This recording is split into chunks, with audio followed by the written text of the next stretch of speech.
More around, I don't know. Thank you. Grab more chairs. No, have a seat.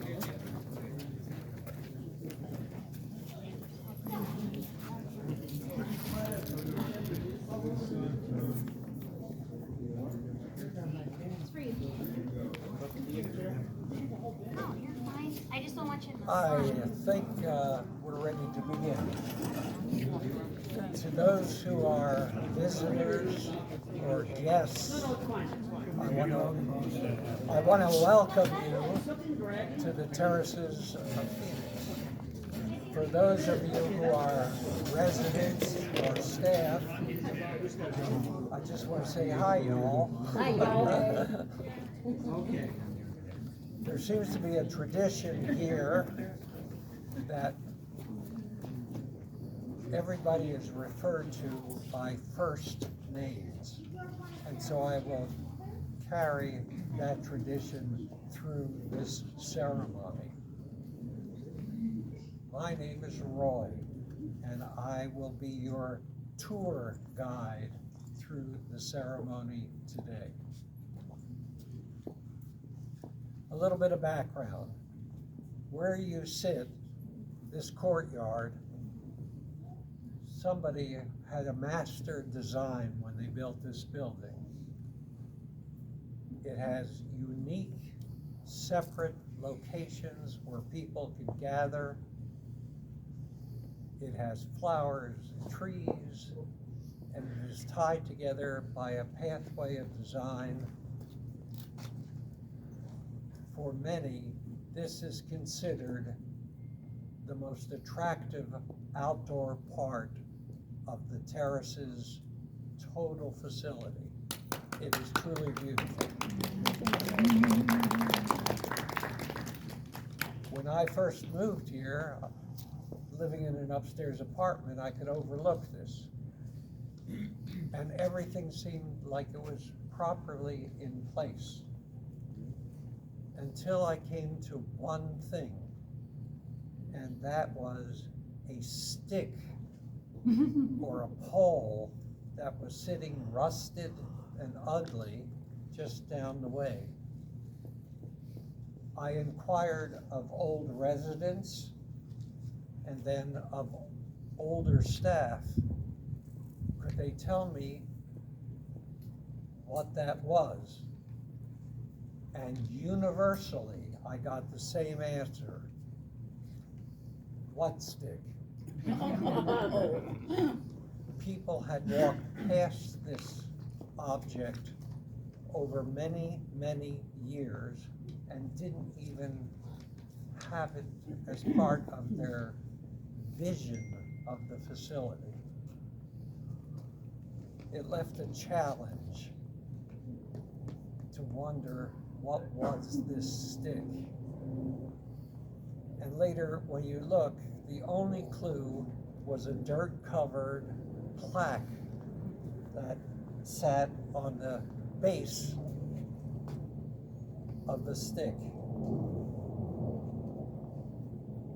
The plaque says, "For friends and country," and lists Mildred and Thomas Manson's name.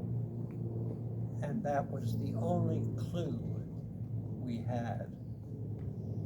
So there's been a strong effort to try to learn more. And just like you and me as residents of this place, we all come with a history. We come with our joys and our successes, with our sorrows and our failures. We come with our values and beliefs. And I was curious, who are these people? Who are the Mansons? When did they live here? Who had the idea of making a contribution, and particularly a stick? And when was it done? And so there's been an adventure going on trying to answer those questions. To this day, there are some still of those questions unanswered. No way we've been able to find the answer. But there are some things that we have learned and today we'll share with you. Later, if you'd like to look, we have copies of the obituaries for both Marilyn and Thomas. And they're very good in listing all the things they did in their families and all. But they're words on paper. And I wanted you to have a sense of the human beings, the people.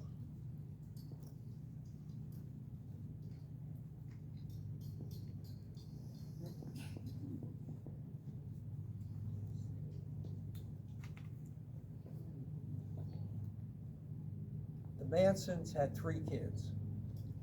Mike, one of those kids, has passed away. But today, you're going to hear from the other 2 and get their perspective as son and daughter of how they viewed their mom and dad. The daughter, Cindy, lives in Connecticut. And it was just too much to ask if she would come here. But she agreed to write some memories about Mom that we could share.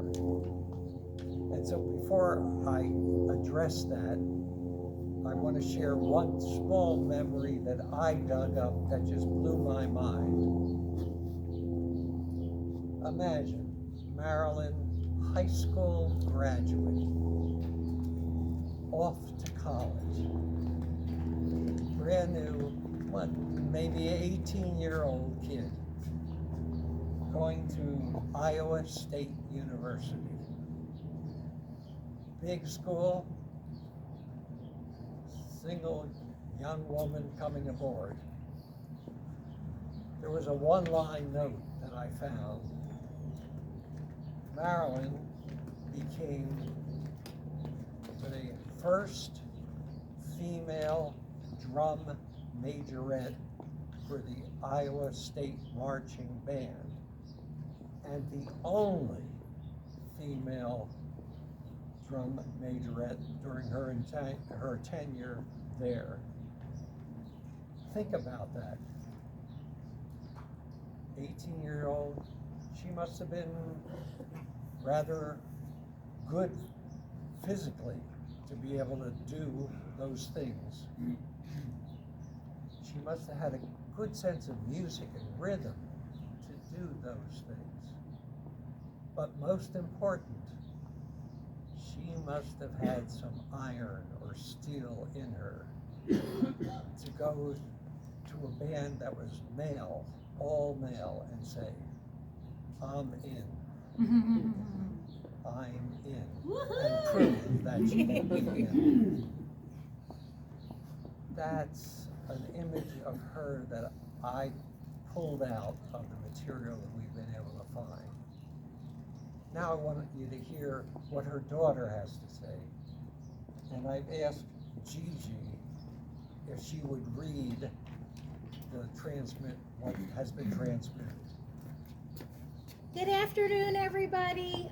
First, before I read this letter to you, I would like to thank everybody for coming today.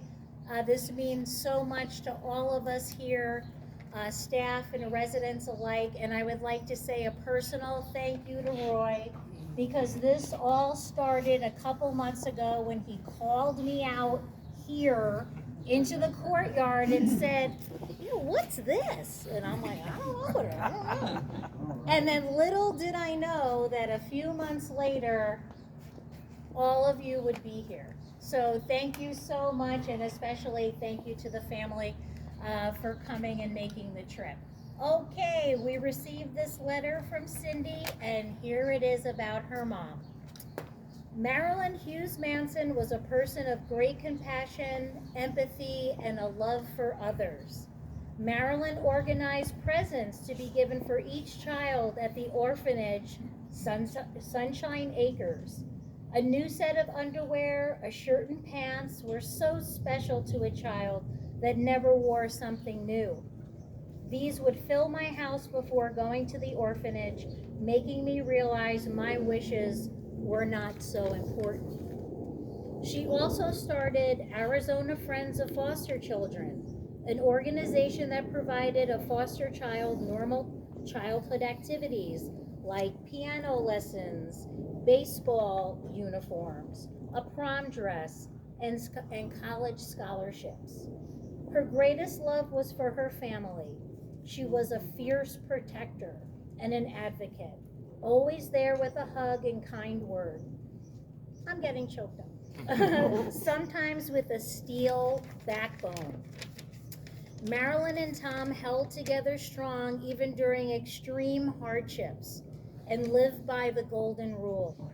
They always were giving to others, even if it was at the cost of themselves. Tom and Marilyn were and still are a lesson in humanity and a blessing for the world. And that is from Cynthia, and I'm clapping for her.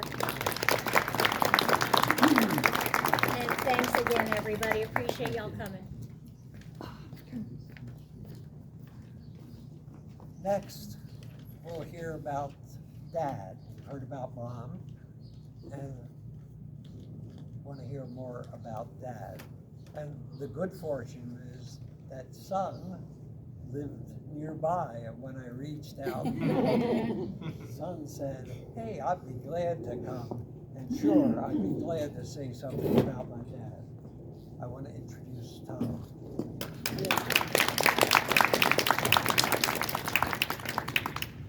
Well, my father was a commercial realtor and well-known in the state. Helped lots of people start restaurants and whatever. I was a member of the Masonic Lodge and the Rotary Club.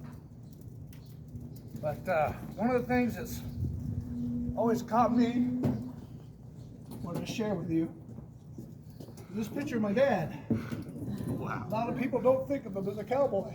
Oh, I'm sorry. People in the back. Yep. Nice. So, oh, thank you, sir. Appreciate it.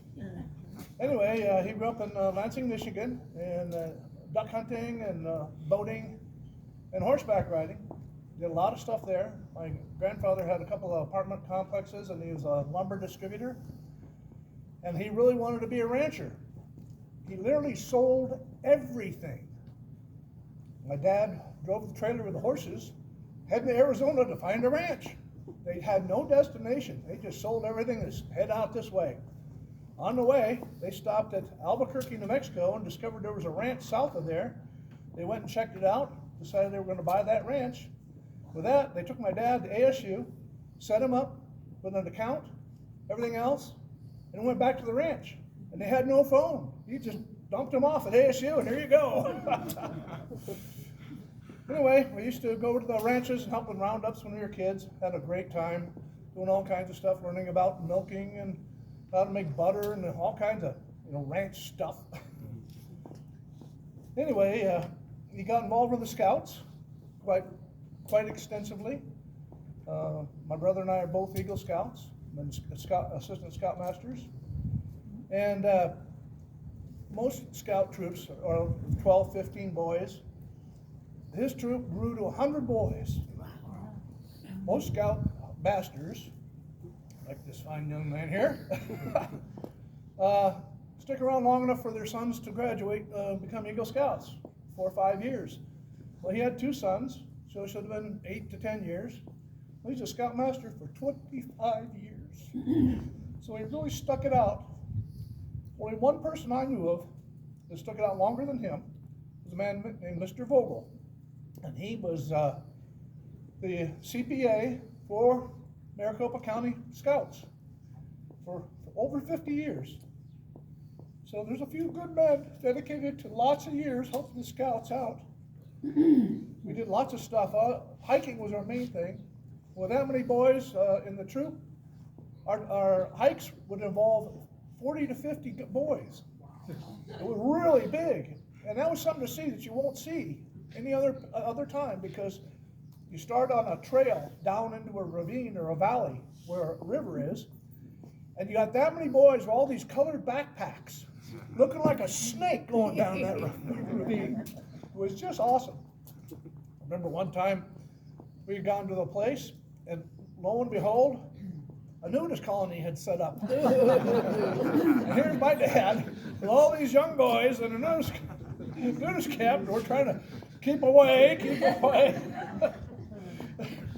And so we had a lot of fun experiences. We hiked the Highline Trail, which is RBRC to Camp Geronimo. It's a 50-mile trail down the Grand Canyon, rim to rim patches that you can get for doing those kinds of things. So he was really involved in a lot of that, and we did a lot of stuff for charities. Inspiration that I had was in the Scouts, we found Sunshine Acres Children's Home for abused kids and abandoned and abused kids. So we started doing stuff, as my sister had said. We got clothes for every kid there, and we used to help raise money for them. I found out the Harley Owners group that I got involved with later actually had found them and was doing charity work for them, raising about $500.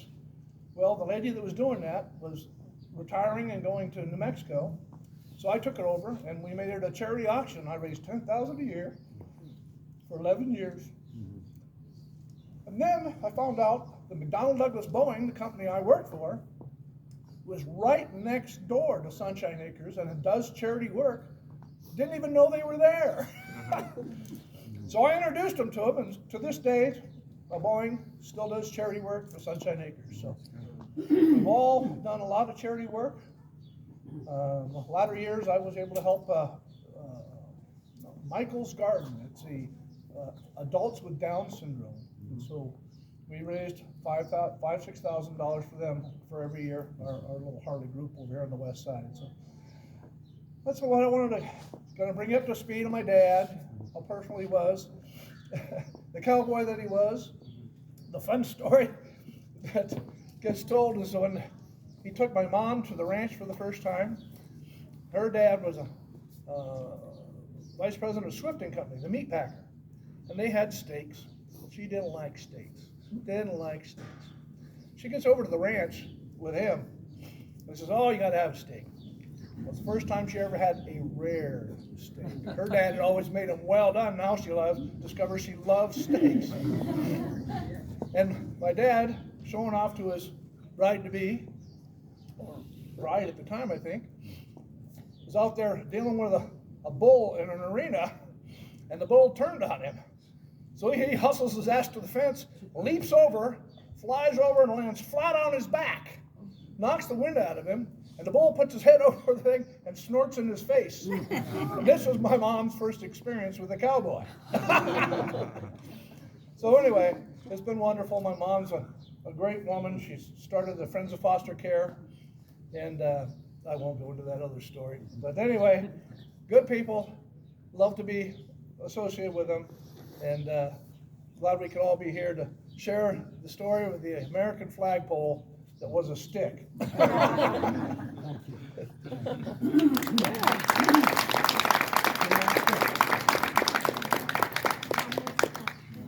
Oh, so questions? Well, you have to talk to him. Yeah. Oh, I want to take time at this point in the gathering for anybody who has comments about the family or any remembrances about the family. Questions we'll deal with after we're over, okay? But I just wanted to give anybody an opportunity who wanted to make any comment from the audience the opportunity to do so. I'll say something real quick. Okay. So I'm Wesley Fuller, the Scoutmaster of Troop 329 now. We have half the registered scouts now. We have about 50 registered scouts. That's tough to do. COVID kind of made our numbers dwindle, but we're making them come back. It's awesome how much his dad and the people prior to me coming in to the troop have established traditions. Every year we go to Camp Geronimo up in the Payson area, and there the campsite 19 is dedicated to his dad, and we always camp at that campsite. We're a little bit different as our troop cooks all of our meals in the campsite instead of goes down to the cafeteria. And that saved us a couple times when the whole camp got food poisoning and we didn't. So, so thank you for your dad for that. But it's awesome. These kids cook all their meals in a patrol. They're, they come not knowing how to even hold a spatula, and by the time they're leaving camp, they're wanting to go home and cook meals for their family. So beyond that, those traditions, though, we are still doing the campouts and the backpacking trips, and we're going to Camp Raymond. We just went to RBRC this last week with a bunch of Webelos, and then we're going to, what's the one in New Mexico? Philmont, thank you. So we're going to Philmont next year with a group, so that's going to be one of our high adventure trails with the boys. So we're taking 8 boys up on that. If you're not familiar with Philmont, Philmont's in New Mexico, and it is a pretty extensive camp out. We're going to be there for 14 days. First day and the last day are kind of getting back to camp and hanging out, but for the 12 days that you're there, we're hiking upwards 10 plus miles a day to get to other places. So, yeah. Quick question, where's the troop located and where's Sunshine Acres? So we meet at Madison Meadows every Wednesday. So if you do have younger kids who are of scouting age, anyone under the age of 18 can join scouting.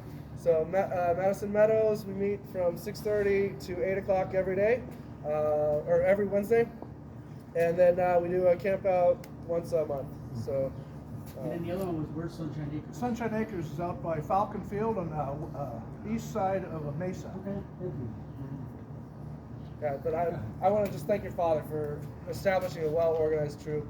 The people who have come before me have done an amazing job, and I just wish, after I pass away, I have people coming around to talk about my life. So, I want to thank you for carrying on the tradition.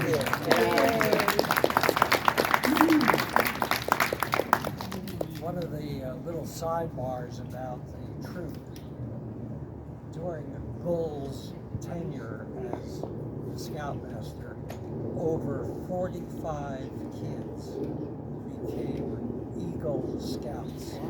A huge number within any individual scouting organization. I was blown away with that high number. We lose most of our kids when the hormones kick in, Yeah. and they get more interested in girls than getting the Eagle Scout badge. Just talking about my story. And now I'd like to turn things over to Scout Troop 329. I would ask that you rise in body or spirit for the raising of the flag and the Pledge of Allegiance. Gentlemen.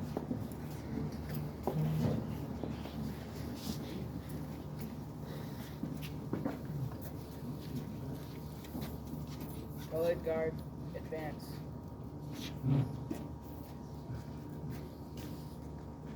Present the colors.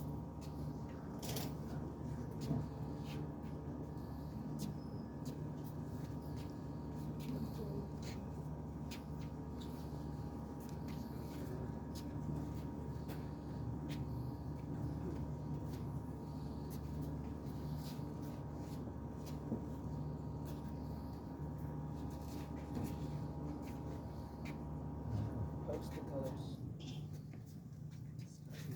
Scout salute. I gotta bring it down. Hook it up first. Bring it down and hook it up. There you go. Now,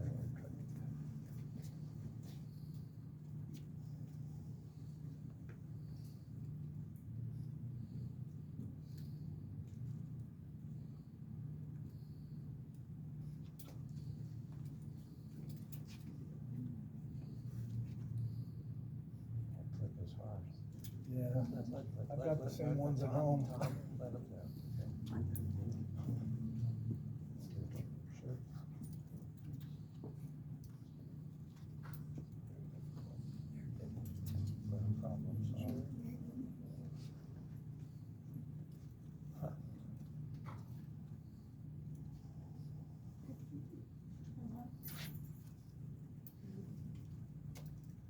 Didn't get it?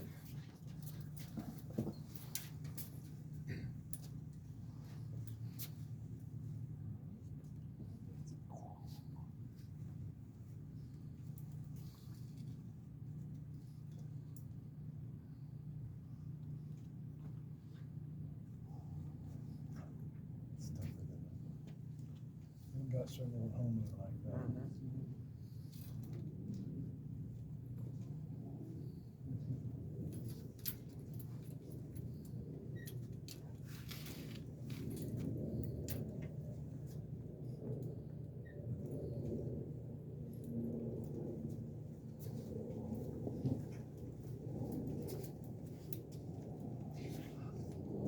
Now, first ball comes up.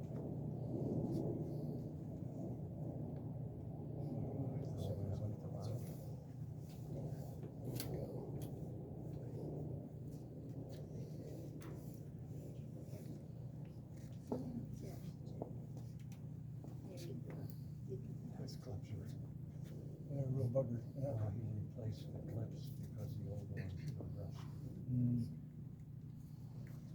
There's all different sizes, unfortunately. That's the smallest size.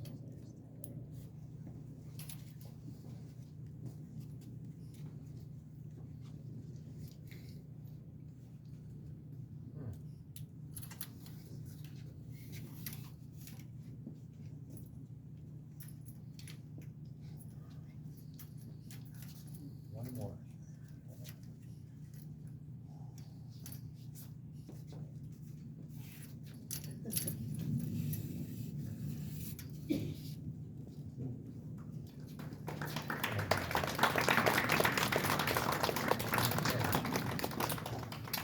Please join me in the Pledge of Allegiance to the flag.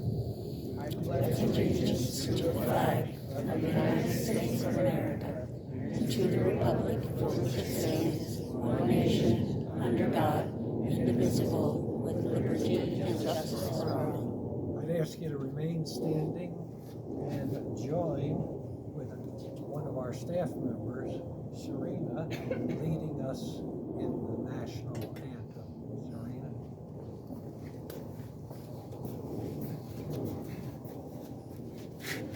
Oh, say, can you see by the dawn's early light what so proudly we hailed at the twilight's last gleaming, whose broad stripes and bright stars through the perilous night o'er the ramparts we watched were so gallantly streaming, and the rockets' red glare, the bombs bursting in air, gave proof through the night that our flag was still there.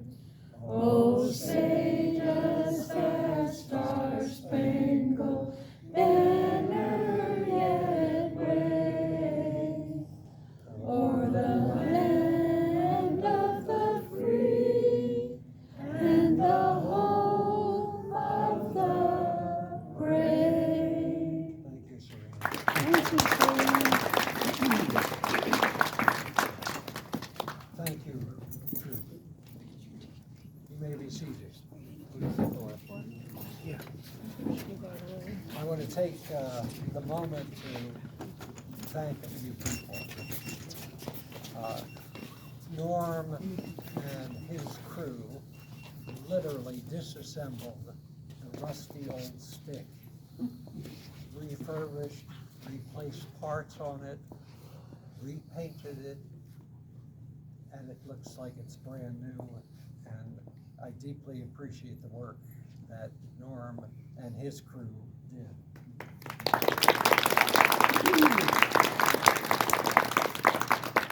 Eric and others were responsible for the physical setup here with all the chairs and everything. And it was an extra duty that they were asked to do, and they came through beautifully. Appreciate their contribution. I want to recognize Connie, who oversees our program staff, for allowing people from other buildings to come and help get everything set up here. That was very special. We're joined today by some representatives from the city police department. We have commented that amongst as many other things, Bull was active with the police athletically, PAL, and appreciate your coming by.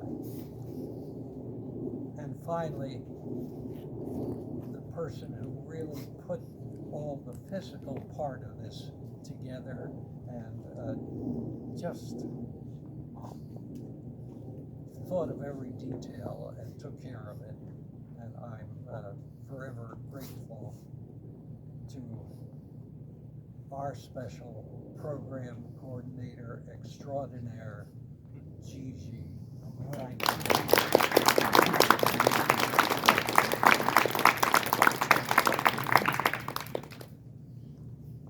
As a final step, I want to introduce you to the Executive Director of the Terraces of Phoenix, who has taken time to come in order to accept this flag. Anne? Hi. Wow. Thank you everybody for coming. Thank you Tom and Jane for being in here. And the Boy Scout Association, thank you. I know both Marilyn and Tom has been very active with the Boy Scout Association, and also Marilyn has supported the Girl Scout and the Boy Scout throughout the years too. So certainly appreciate that. And we all learned today this is just not a stick. Or a stick with a flag, right?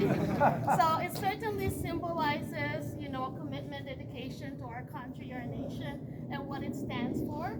And speaking of commitment and dedication, special thanks to you, Roy, for, you know, dedicating your time and all your efforts to make this happen. You know, getting a call randomly and asking all this question, and I said, what are you talking about, Roy? So he actually brought me down here and looked at the flagpole, and you know, we talked about it, and I told him that I'm in support of whatever he wants to make it happen. I'm all for it. So very thankful that for making this happen, and thank you to all my team members that's been here, dining services, Gigi, Norm, maintenance, everybody for, you know, all your efforts to this. So thank you again.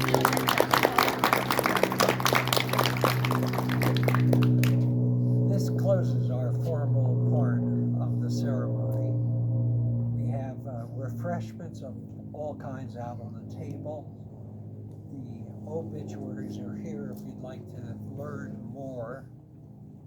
And I'd like to close by asking you to take on some of the spirit that this couple has shown. They were open to everything. They were outgoing. They were receptive to people. And so as you nibble, say hi to whoever's by the table with you. Share your thoughts with them. Listen to what they say. Be a part of things. Don't be on the sidelines. I thank you all for coming. Enjoy the refreshments. Thank you. Good job. Good job. Thank you, Rod. Thank you for coming.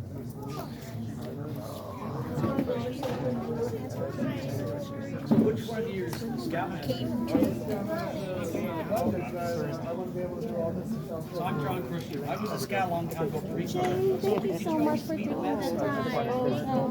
Listen, I'm very fortunate to be in the crowd. Thank you, all of you. Thanks for coming, Mrs. Lane. Oh, we have a special scout friend. You do? Milo, he's been. Thank you, I appreciate that. William, they were always best friends. So, I want to know when these children. Yeah, the scouts are